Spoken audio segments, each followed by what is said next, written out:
शान्ताकारं भुजगशयनं पद्मनाभं सुरेशं विश्वाधारं गगनसदृशं मेघवर्णं शुभांगं लक्ष्मीकान्तं कमलनयनं योगिभिर्ध्यानगम्यं वन्दे विष्णुं भवभयहरं सर्वलोकैकनाथं। जय श्री कृष्ण मित्रों, आपका स्वागत है आपके अपने YouTube चैनल व्रत कथा प्रभास में। मित्रों, आज के इस वीडियो में हम श्रवण करेंगे कार्तिक मास के 31वें अध्याय की कथा एवं महात्म। मित्रों,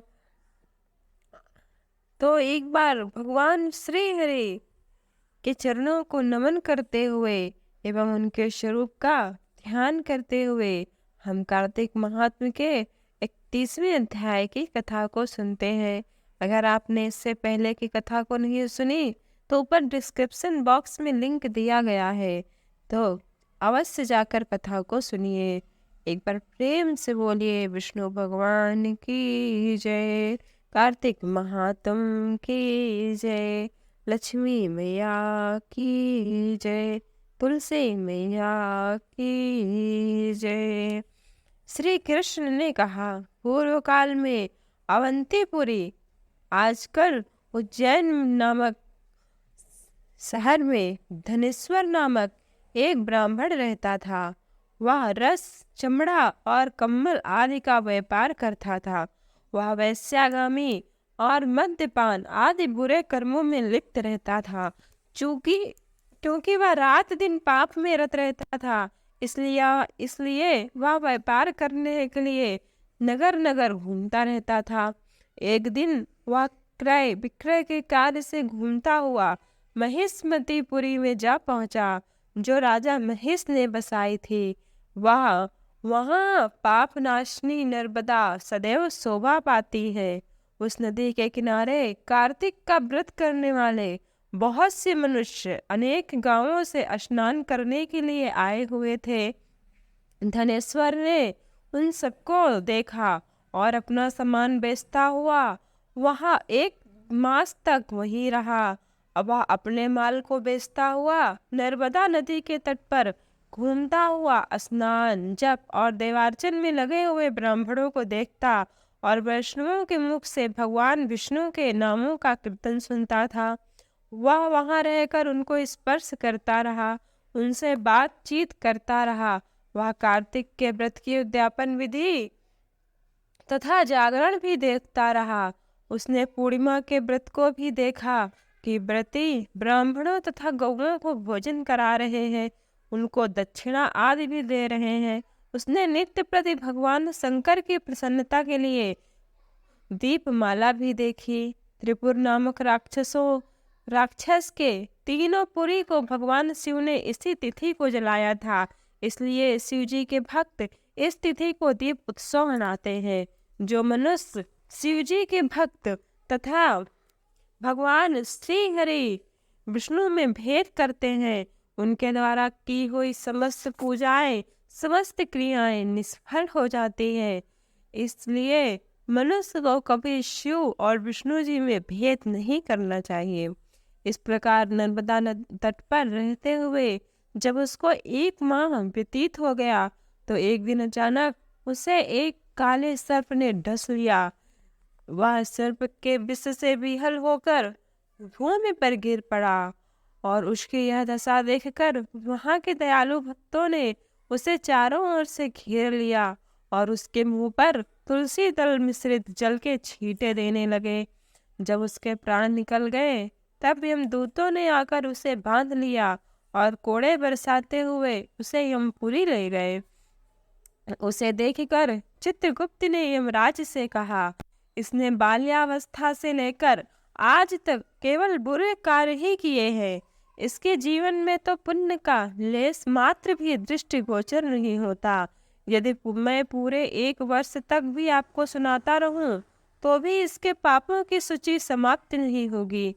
यह महापापी है, इसलिए इसको 1 कल्प तक घोर नरक में डालना चाहिए।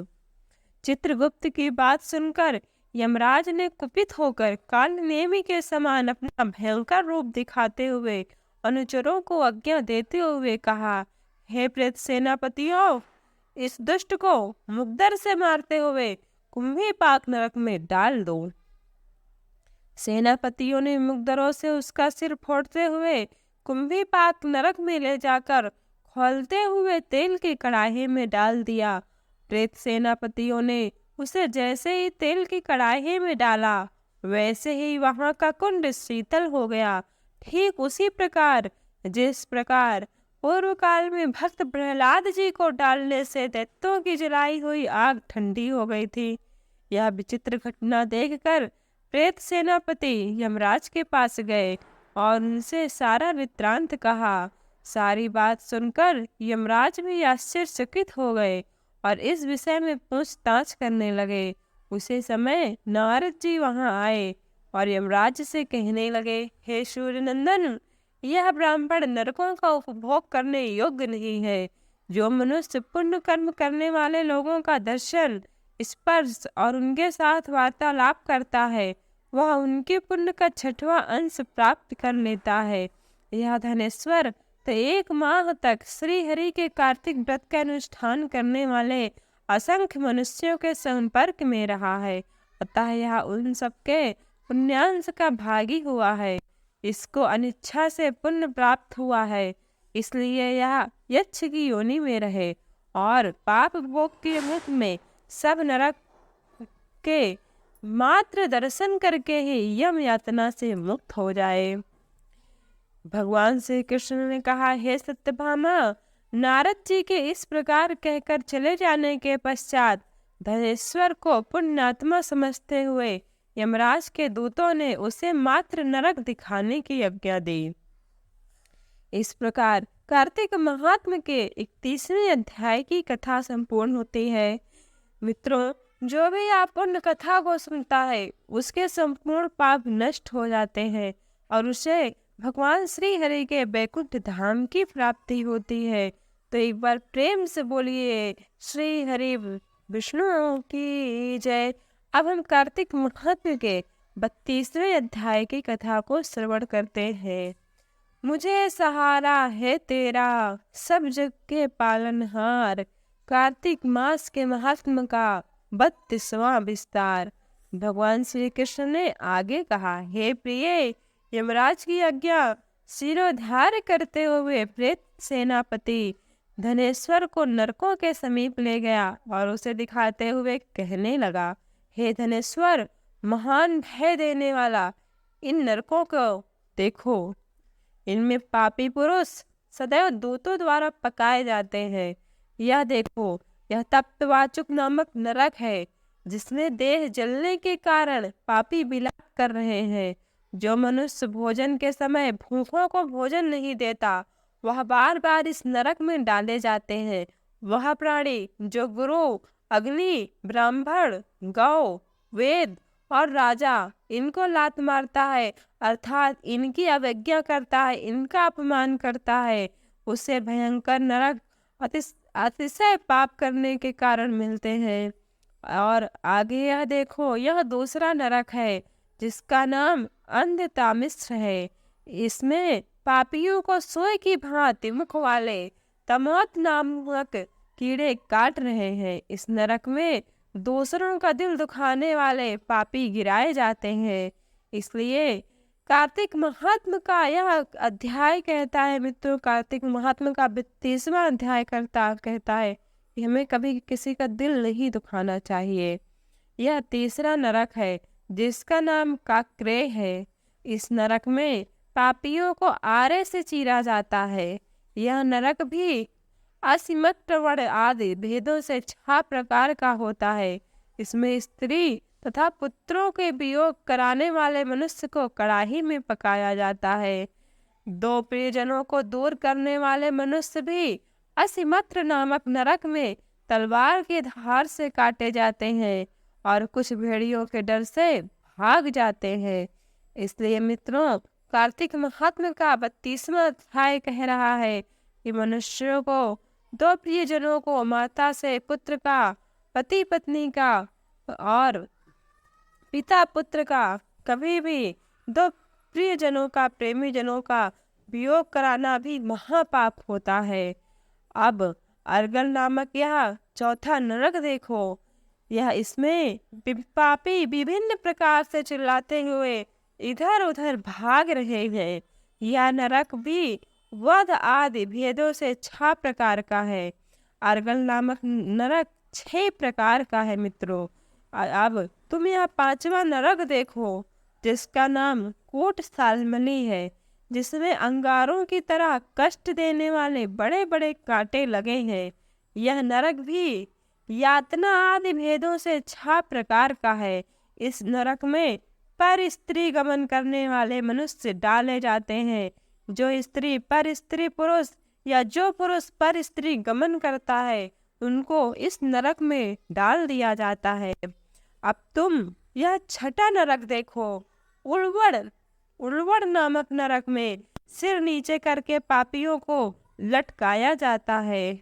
जो लोग भजा भच का विचार नहीं करते, मतलब क्या खाने योग्य है और क्या नहीं खाने योग्य है, जो लोग इसका विचार किए बिना जो पाते हैं वही खाते रहते हैं और दूसरों की निंदा और चुगली करते रहते हैं, उन्हें जिन लोगों को दूसरों की चुगली करना ही अच्छा लगता है, उन्हें इस नरक में डाला जाता है। दुर्गंध भेद से यह नरक भी 6 प्रकार का है। यह 7वां नरक है, जिसका नाम कुंभी पाक है। यह अत्यंत भयंकर है और यह भी 6 प्रकार का है। इसमें महापातकी मनुष्यों को पकाया जाता है।